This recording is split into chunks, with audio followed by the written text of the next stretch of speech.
आज हम Indian constitution के बारे में पढ़ना चाहते हैं। देखें आज क्या पढ़ना। ओ, इंडियन कॉन्स्टिट्यूशन में ये ग्रहण कहाँ से आ गया? मुझे लगता है कुछ गलत साइट खोल लिया क्या। देखूं। आहा, आज हम करने वाले हैं डॉक्ट्रिन ऑफ एक्लिप्स, जो है इंडियन कॉन्स्टिट्यूशन के आर्टिकल 13। तो हमारा जो पार्ट 3 है फंडामेंटल राइट्स, स्टार्ट ही होता है आर्टिकल 13 से, और उसी में हम करेंगे डॉक्ट्रिन ऑफ एक्लिप्स। एक्लिप्स सबको पता है, वो होता है ग्रहण। अब ये बताओ कि ग्रहण हम यहाँ क्यों पढ़ने वाले हैं, ये तो मुझे समझ नहीं आया, लेकिन आपको समझाने की कोशिश करती हूँ। ये देखो, ये हमारे दूल्हा दुल्हन है, इन दोनों की शादी हुई। ये मॉडर्न राधा कृष्ण समझ लीजिए आप। राधा की तो शादी नहीं हुई थी, पर नाम देने में क्या जा रहा है। अब इन दोनों का वर्किंग आवर्स इतने हैं कि शादी के बाद ये अपने ऑफिस में बैठे रहते हैं या लैपटॉप पे बैठे रहते हैं अगर वर्क फ्रॉम होम है, और ये अपने पे। इस चक्कर में इन दोनों का तो मिलना ही मुश्किल हो गया। फिर इन्होंने डिसाइड किया, हम एक रूल बनाते हैं कि हम हर रोज़ कम से कम एक मील, वो डिनर मान लेते हैं, एक टाइम का खाना हम दोनों साथ में खाएंगे। लेकिन ये नियम बनाने के बाद किसी ने इसे फॉलो ही नहीं किया, दोनों अपने काम में ही लगे रहते थे। फिर इन्होंने डिसाइड किया कि हमने एक रूल बनाया, जो भी जना किसी वजह से डिनर नहीं लेता, अगले दिन सारा काम वो करेगा। अब चाहे वो राधा जी हों या कृष्ण जी हों, दोनों डिनर पे आ जाते थे ताकि अगले दिन का काम दोनों मिल बांट के कर सके, किसी एक को ना करना पड़े। तो इसलिए ये लोग दोनों बड़े खुश थे। फिर क्या हुआ, एक नया ऑर्डर आया है जिसमें कृष्ण जी को रोज की नाइट ड्यूटी मिल गई। अब आप मुझे बताओ, क्या चीज़ हम माने कि वो डिनर साथ में लेंगे या फिर वो अपनी नाइट ड्यूटी को इम्पोर्टेंस दे। क्या चीज़ वो 1 माने और क्या चीज़ वो 2 माने। इन्होंने डिसाइड किया कि नौकरी तो बहुत ज़रूरी है, आजकल के टाइम में मिलती भी नहीं है, तो ये ज़्यादा इम्पॉर्टेंट है, हम डिनर को 2 मान लेते हैं। तो जब भी कभी नाइट ड्यूटी नहीं हुई या नाइट ड्यूटी का ऑर्डर हट गया, अगर नाइट ड्यूटी नहीं हुई तो ये वाला ऑर्डर वैलिड हो जाएगा, और डिनर साथ अगर नहीं करा नाइट ड्यूटी के बाद भी, तो फिर बेटा काम करना पड़ेगा। लेकिन अगर नाइट ड्यूटी लगी है तो फिर नाइट ड्यूटी इंपॉर्टेंट होगी, तो जिस दिन डिनर साथ में होगा वो उसी दिन हो पाएगा जिस दिन नाइट शिफ्ट नहीं है। लेकिन अगर नाइट शिफ्ट का ऑर्डर आ गया तो ये डिनर जो था वो कैंसिल हो जाएगा। ठीक है, तो हम क्या करेंगे, डिनर को कैंसिल मान लेंगे, और यही है डॉक्ट्रिन ऑफ एक्लिप्स। अब देखो, नाइट शिफ्ट ऊपर आ गया और इसके पीछे डिनर छुपा हुआ है। जैसे ही नाइट शिफ्ट हटी और डिनर आया। अब देखो, डॉक्ट्रिन ऑफ एक्लिप्स का क्या मतलब होता है, कॉन्स्टिट्यूशन में इसको हम कैसे करते हैं, इसको देखते हैं। Meaning of eclipse. एक्लिप्स क्या होता है, जब कोई भी एक ऑब्जेक्ट किसी दूसरे ऑब्जेक्ट को ओवरशैडो कर लेता है। जैसे ये हमारा सूरज है, इसके ऊपर अगर यहाँ पर बीच में अर्थ आ जाती है तो हम इसे सोलर एक्लिप्स कह देते हैं, और अगर इसमें मून आ जाता है तो हम उसे लूनर एक्लिप्स, मतलब चंद्र ग्रहण और सूर्य ग्रहण कहते हैं। तो जब एक ऑब्जेक्ट दूसरे को ओवरशैडो करता है तो वो एक्लिप्स है। कॉन्स्टिट्यूशनल लॉ में कैसे यूज होता है, चलो देखते हैं। हम ये मानते हैं कि हमारे इंडियन कॉन्स्टिट्यूशन में जो सबसे इंपॉर्टेंट चीज़ है, सबसे इंपॉर्टेंट जो पार्ट है, वो है हमारा फंडामेंटल राइट्स। अब ये जो फंडामेंटल राइट्स हैं, ये सबसे इंपॉर्टेंट अगर हैं, अगर कोई और लॉ ऐसा आता है जो फंडामेंटल राइट्स को वायलेट करता है, मतलब कोई भी फंडामेंटल राइट उससे हर्ट होता है, तो क्या होगा कि वो फंडामेंटल राइट कहीं नहीं जाएगा, वो उस दूसरे वाले लॉ को ओवरशैडो कर लेगा। क्लियर। अब इसका रीज़न क्या है कि हम फंडामेंटल राइट्स को सबसे सुप्रीम मानते हैं। ये एक तरह के हमारे ह्यूमन राइट्स हैं जो हम चाहते हैं कि हर जने को अच्छी क्वालिटी ऑफ लाइफ के लिए मिलने चाहिए।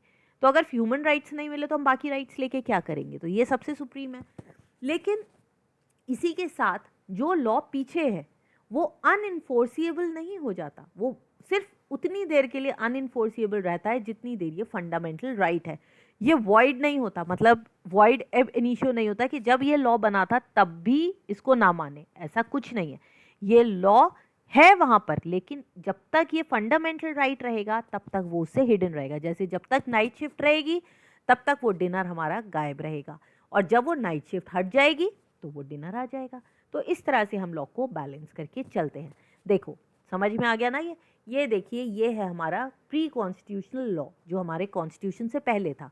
अब कॉन्स्टिट्यूशन से पहले हमारा कॉन्स्टिट्यूशन कब आया बताइए, पता है ना आपको, सभी को पता है रिपब्लिक डे कब है, 1950 में। अब 1950 से पहले हमारे कितने सारे लॉज थे, ब्रिटिश लॉज। हमारा तो IPC, CPC, CrPC, evidence law, ये सारे जितने भी लॉ हैं ये सारे पहले के ही बने हुए हैं। तो इन लॉज में अगर कोई भी प्री कॉन्स्टिट्यूशनल लॉ है जो हमारे कॉन्स्टिट्यूशन बनने के बाद, मतलब 1950 के बाद उसमें जो है कोई ऐसा लॉ हमारा आया जो कि फंडामेंटल राइट्स जिससे कि नुकसान हो रहा है, तो हमारे फंडामेंटल राइट्स क्या करेंगे, उस लॉ को ढक के रखेंगे। और कब तक ढक के रखेंगे, जब तक फंडामेंटल राइट्स हैं। अब किसी वजह से अगर हम इस फंडामेंटल राइट्स को हटा दें, अमेंड कर दें, उनको कॉन्स्टिट्यूशन से निकाल दें, कुछ हट जाए उसमें, तो जो हमारा प्री कॉन्स्टिट्यूशन लॉ है, जो पहले का लॉ था, वो वापस आ जाएगा। तो क्लियर हो गया है doctrine of eclipse, I am sure हो गया होगा। अब इसको देखते हैं कॉन्स्टिट्यूशन में ये क्या है, इसकी इंपॉर्टेंस क्या है। ये जो डॉक्ट्रिन ऑफ एक्लिप्स है, ये आर्टिकल 13(1) जहाँ पर फंडामेंटल राइट्स दिए हुए हैं स्टेट्स के और लोगों के लिए, वहाँ पर ये आता है हमारे कॉन्स्टिट्यूशन में पार्ट 3 में। ये क्या स्टेट करता है कि all laws in force in the territory of India immediately before the commencement of this constitution. तो इसमें कौन कौन से वर्ड्स आए, जो भी लॉज हमारी इंडियन टेरिटरी पर कॉन्स्टिट्यूशन के कमेंसमेंट से पहले थे, बिफोर, ठीक है। तो in so far that they are inconsistent with the provisions of this part, वो to the extent of such inconsistency भी वॉइड। तो इसमें कौन कौन से वर्ड्स आ गए, जो भी लॉज हमारे इंडिया के कॉन्स्टिट्यूशन के कमेंसमेंट से पहले के थे, वो सारे इनकंसिस्टेंट हो जाएंगे। क्या इनकंसिस्टेंट सारे नहीं, सिर्फ उतने ही इनकंसिस्टेंट होंगे जितने कि वो पार्ट 3 में फंडामेंटल राइट्स को वायलेट करते हैं।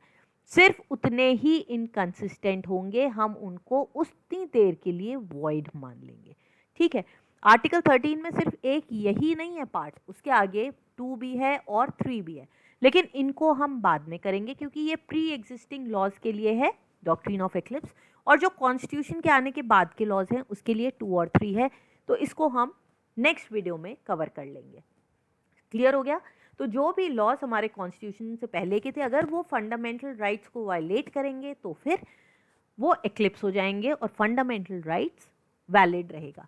अब इसके पीछे क्या प्रिंसिपल है कि फंडामेंटल राइट्स जो है वो प्रोस्पेक्टिव हैं। प्रोस्पेक्टिव का मतलब मान लो ये हमारा इस दिन हमारा कॉन्स्टिट्यूशन आया 1950 में, तो हम ये मान के चलते हैं कि जो भी हमारे फंडामेंटल राइट्स हैं वो इसके बाद लागू होंगे, ठीक है। इससे पहले के जो साल थे, मान लीजिए 1946 था, 1930 था, क्या आप जाके कह सकते हो अरे 1940 में मेरे साथ ये हुआ था, मेरा फंडामेंटल राइट हर्ट हुआ था, मेरे को वापस दो? नहीं कह सकते। तो इसलिए ये प्रोस्पेक्टिव इन नेचर हैं, तो पीछे के जितने भी लॉज थे वो वहीं के वहीं रहेंगे, वो सब रहेंगे, लेकिन अगर वो फंडामेंटल राइट से वायलेट होंगे तो वो चलेगा, ओके। अब एक्लिप्स को हम रिमूव कैसे करेंगे? अगर हमें एक्लिप्स को रिमूव करना है तो अब क्या करेंगे, अपने फंडामेंटल राइट्स को अमेंड कर देंगे, जैसे हमने पीछे किया था पार्टी के टाइम। अगर हमारी नाइट ड्यूटी है तो हम नाइट ड्यूटी करेंगे, अगर वो अमेंड हो जाता है, वो ऑर्डर हट जाता है, तो हम डिनर करेंगे। तो ऐसे ही उनको अमेंड कर लेंगे। इसका पर्पस क्या है? सबसे ज़्यादा इंपॉर्टेंट इसलिए है क्योंकि हमारे फंडामेंटल राइट्स की डोरमेंसी, मतलब वो सबसे डोमिनेंट पार्ट है हमारे कॉन्स्टिट्यूशन का, उसको प्रोटेक्ट करता है। अब एक और चीज़ देख लेते हैं, क्या ये डॉक्ट्रिन जो है वो नॉन सिटीजन्स को मिलता है कि नहीं? तो ये जो है तभी वैलिड या एप्लीकेबल होगा अगर जो हमारा फंडामेंटल राइट है अगर वो सिटीजन्स के लिए है सिर्फ, तो doctrine of eclipse non citizens पे नहीं लगेगा। क्यों? क्योंकि वो फंडामेंटल राइट नॉन सिटीजन्स को मिलता ही नहीं है। लेकिन जो भी फंडामेंटल राइट ऐसा है जो सबके लिए ओपन है, वहां पर इसे मिलेगा। चलिए इसके फीचर्स देखें। ये तो हमने डिस्कस करा कि ये प्री कॉन्स्टिट्यूशनल लॉज के लिए, पोस्ट कॉन्स्टिट्यूशनल लॉज के लिए क्या ये है या नहीं, ये भी हम देखेंगे। तो ये पोस्ट कॉन्स्टिट्यूशनल लॉज के लिए नहीं है क्योंकि हम ये मान के चलते हैं, ये पार्ट बी में आएगा, कि अगर पोस्ट कॉन्स्टिट्यूशनल कोई लॉ ऐसा आया है जो फंडामेंटल राइट्स के साथ नहीं दे रहा है, तो हम ये मानते हैं कि वॉइड एबनिशियो है, मतलब वो जब आया वो तभी डेड था, वो कभी लाइव था ही नहीं। तीसरा पॉइंट क्या होना चाहिए कि ये फंडामेंटल राइट्स के कॉन्फ्लिक्ट में होना चाहिए, और जो प्री कॉन्स्टिट्यूशनल लॉ है वो नल और वॉइड एबनिशियो नहीं है। मतलब ये नहीं हम मानते कि वो हट गया, वो हमारी कहीं गया नहीं है, वो सिर्फ इनऑपरेटिव हो गया है कि तब तक के लिए जब तक वो फंडामेंटल राइट है। और इस इनकंसिस्टेंसी को हम फंडामेंटल राइट्स को अमेंड करके हटा सकते हैं। आई एम श्योर अब तक ये आपको याद हो गया होगा। अब हम देखते हैं कि इसका एवोल्यूशन हुआ ही क्यों। वो इसलिए क्योंकि जुडिशियरी हम ये मानते हैं कि हमारे राइट्स का गार्जियन है, ये कॉन्स्टिट्यूशन कहता है। और जुडिशियरी को अगर कोई भी लेजिस्लेचर या एग्जीक्यूटिव कोई भी ऐसा काम करता है जो हमारे फंडामेंटल राइट्स को वायलेट करे, तो ये जुडिशियरी का राइट है कि वो उनको रोके और हमारे जो ह्यूमन राइट्स हैं, जो फंडामेंटल राइट्स हैं, उनको प्रोटेक्ट करे। तो ऐसे बहुत सारे पहले के लॉज थे जो कि फंडामेंटल राइट्स के डायरेक्ट कॉन्फ्लिक्ट में थे। अब वो जो राइट्स जो हमारा पहले प्री कॉन्स्टिट्यूशनल लॉज थे वो इंडियंस ने तो बनाए नहीं थे, वो तो ब्रिटिश ने बनाए थे। तो ऑब्वियसली वो उन्होंने अपने इंटरेस्ट को ध्यान में रख के बनाया था, ना कि इंडियंस के इंटरेस्ट को। तो वो हमारे फंडामेंटल राइट्स के वायलेशन में था। इसीलिए हमने कहा कि अगर वो हमारे राइट्स को वायलेट करेगा तो डॉक्ट्रिन ऑफ एक्लिप्स आएगा, और ये सुप्रीम कोर्ट अपने आप लेकर आया था। कब लाया था? सबसे पहले ये आया था इस केस में Keshavananda Madhavan Menon versus state of Bombay 1951। देखो 1950 में हमारा कॉन्स्टिट्यूशन आया और 1951 इस केस में जो डिसीजन होना था वो ये होना था कि हमारे फंडामेंटल राइट्स जो हैं वो प्रोस्पेक्टिव हैं या रेट्रोस्पेक्टिव हैं। अब केस क्या था? चलो इंटरेस्टिंग केस था, थोड़ा सा बता देती हूँ कि एक जो है पेटिशनर था जिसने इंडियन प्रेस में इमरजेंसी पावर्स जो होती हैं उस इंडियन प्रेस एक्ट 1931 में ऐसा था कि आपको अगर पैम्फलेट कोई पब्लिश करना है तो उसकी परमिशन लेनी पड़ेगी, और इन्होंने पैम्फलेट पब्लिश कर दिया बिना किसी परमिशन के। अब ये 1931 के एक्ट का वायलेशन हो गया। फिर बाद में उसने ये कहा कि 1950 तक उसका डिसीजन नहीं आया, तो उसने कहा क्योंकि भी ये फंडामेंटल राइट्स को वायलेट करता है, फ्रीडम टू स्पीच को ये वायलेट करता है, इसलिए मेरे को फ्री कर दिया जाए। तो सुप्रीम कोर्ट ने ये कहा कि फंडामेंटल राइट्स जो हैं वो प्रोस्पेक्टिव हैं, 1950 से बाद में लगेंगे। और इनका जो केस था वो 1931 का था, जब फंडामेंटल राइट्स एग्जिस्ट ही नहीं करते थे, इसलिए उस टाइम पर प्री कॉन्स्टिट्यूशनल लॉ चलेगा और डॉक्ट्रिन ऑफ एक्लिप्स नहीं आएगा। सबसे पहले ये टर्म जो कॉइन हुआ था डॉक्ट्रिन ऑफ एक्लिप्स वो हुआ था 1955 में, और इस केस में Bikaji and others versus state of MP. इसमें क्या हुआ, सुनोगे ना अगर केस तो आपको केस हमेशा याद रहेगा, कोई भी एग्जाम आप दो। इसमें जो है ये प्री कॉन्स्टिट्यूशनल लॉज जो कि ब्रिटिश एम्पायर ने छोड़े थे और हमारे कॉन्स्टिट्यूशन की स्पिरिट के साथ नहीं जा रहे थे, उस केस में क्या करें। अब फैक्ट्स क्या थे कि CP and Berar motor vehicles जो थे उन्होंने 1948 का एक्ट आया था जिसमें स्टेट गवर्नमेंट ने ये कहा कि वो जो है सारा मोटर ट्रांसपोर्ट बिजनेस जो है वो ले सकता है, और जो प्राइवेट मोटर ट्रांसपोर्ट ऑपरेटर्स हैं उनको काम से हटा सकता है, सारा ट्रांसपोर्ट सिर्फ स्टेट गवर्नमेंट चला सकता है। तो इन लोगों ने उसको कोर्ट में चैलेंज किया और उन्होंने कहा कि आर्टिकल 19(1)(g) में मेरे को ये फ्रीडम मिलती है कि मैं कोई भी काम कर सकती हूँ और पूरी इंडिया में कहीं भी कर सकती हूँ। तो स्टेट गवर्नमेंट जो है मेरे इस राइट को, राइट टू वर्क और कहीं पर भी इंडिया में वर्क करने के काम को नहीं ले सकता। लेकिन 1951 में क्या हुआ था, जो हमारा फर्स्ट अमेंडमेंट था उसमें गवर्नमेंट ने खुद ही ये कह दिया कि कोई भी अगर ज़रूरत हो तो गवर्नमेंट किसी भी बिजनेस को मोनोपलाइज कर सकता है। अब जब गवर्नमेंट खुद ही कह रही है भाई कि हम मोनोपलाइज कर सकते हैं किसी भी बिजनेस को, तो इसका मतलब वो फंडामेंटल राइट पहले ही अमेंड हो गया, वो खत्म हो गया। तो फिर सीपी बेरार का जो था वापस वो एक्ट मतलब मोटर व्हीकल्स एक्ट जो था वो वापस आ गया। क्लियर है ये? तो law enacted before the existence of constitution are known as pre constitutional laws. इसकी वैलिडिटी पे क्वेश्चन उठाया था।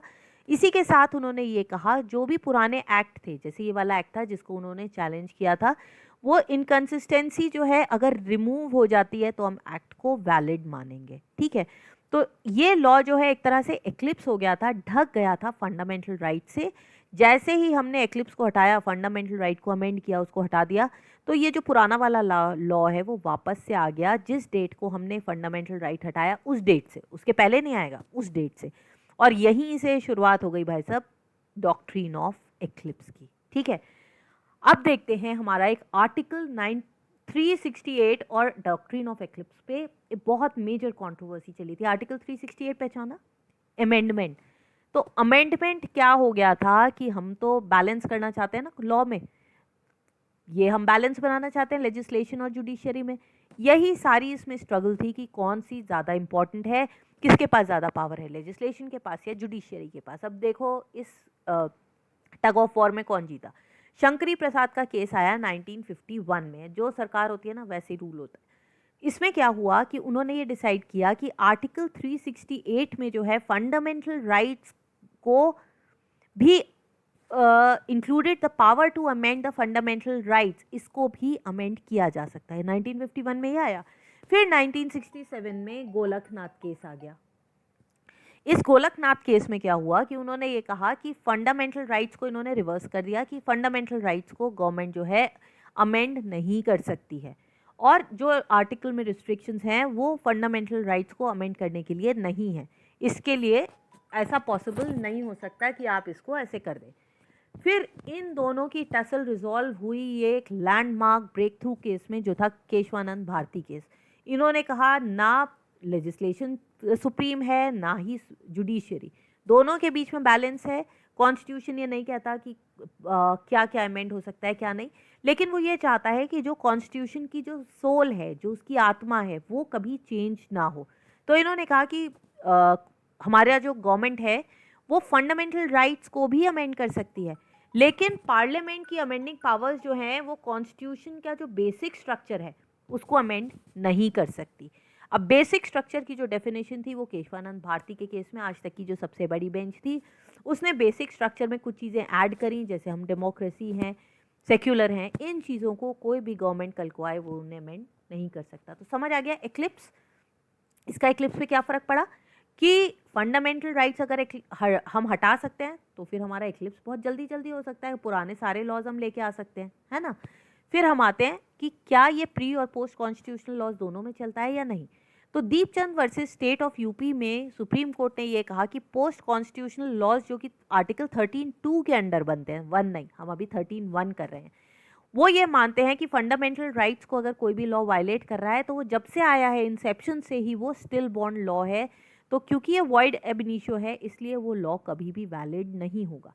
लेकिन state of Gujarat versus Ambika mills में जो है सुप्रीम कोर्ट ने एक मॉडिफाइड वर्जन दिया और उन्होंने ये कहा कि जो पोस्ट कॉन्स्टिट्यूशनल लॉज हैं अगर वो इनकंसिस्टेंट हैं फंडामेंटल राइट से तो वो हम ये नहीं कहते बिल्कुल ही नल है, बिल्कुल वॉइड एब इनिशियो।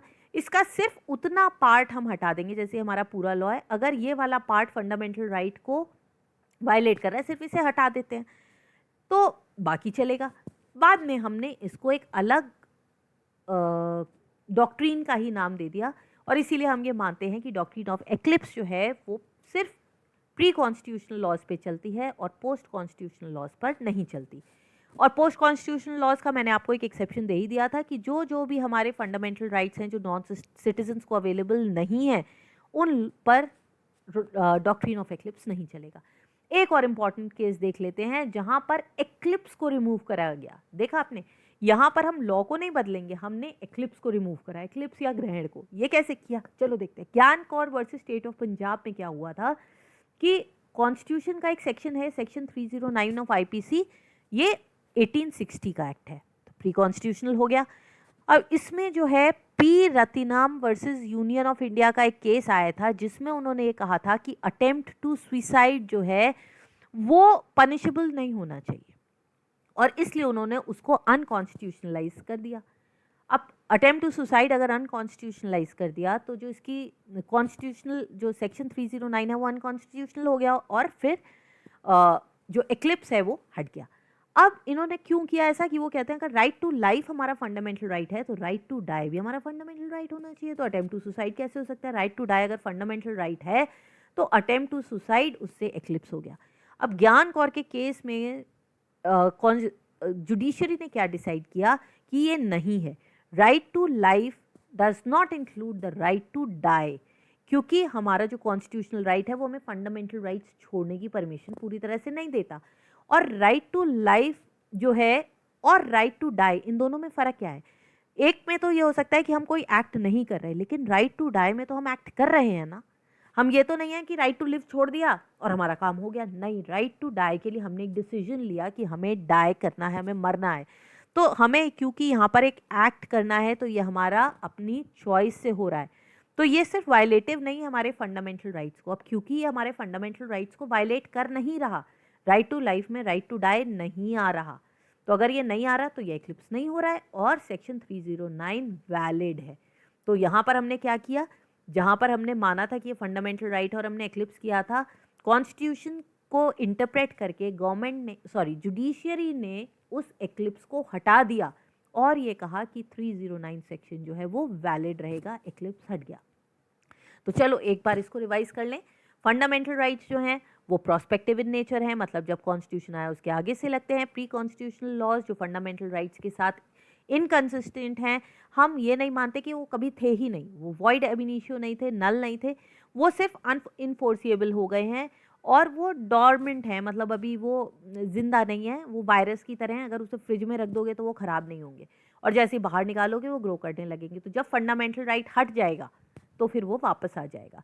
जितने भी हमारे पुराने ट्रांजैक्शंस हैं जो कॉन्स्टिट्यूशन से पहले के हैं, उनका जजमेंट उसी हिसाब से होगा और जो हमारे फंडामेंटल राइट्स नॉन सिटीजन्स को नहीं मिलते उनके लिए डॉक्ट्रिन ऑफ एक्लिप्स नहीं है। उसके बाद जो भी लॉ पहले का था वो सिर्फ फंडामेंटल राइट से ढका रहेगा, इनऑपरेटिव रहेगा, लेकिन जैसे ही फंडामेंटल राइट हटेगा उनकी इनकंसिस्टेंसी हट जाएगी, वो ऑपरेटिव हो जाएगा। और ये इनकंसिस्टेंसी कैसे हटेगी? अमेंडमेंट के थ्रू, अमेंड करके। तो आई एम श्योर आपको डॉक्ट्रिन ऑफ एक्लिप्स रट गया होगा, है ना? अब रट गया है तो फिर अगले वीडियो में हम मिलेंगे पार्ट बी सेक्शन 13A के साथ। Okay, till then bye bye, take care.